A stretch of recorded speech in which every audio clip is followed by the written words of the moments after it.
How to change slide duration manually in Canva. Set each slide to exactly the number of seconds you want. Let's change it. First, open your Canva presentation. Make sure you're on the page where you want to change the timing. Now, click the slide thumbnail you want to edit. Then look along the top toolbar and click Edit Timing. If you don't see this button, click the three dots in the top toolbar and look for the timing option there. Now you'll see the timing controls. Enter the number of seconds you want this slide to stay on screen. For example, I'll set it to 9 seconds. Then click Apply if Canva shows an Apply button. If you want the same timing on every slide, choose Apply to all pages. Otherwise, leave it as an individual slide and repeat the same steps for any other page.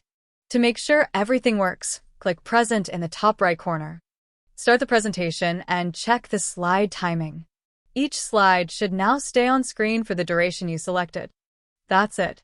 You can now manually control how long each Canva slide stays on screen. If this saved you some time,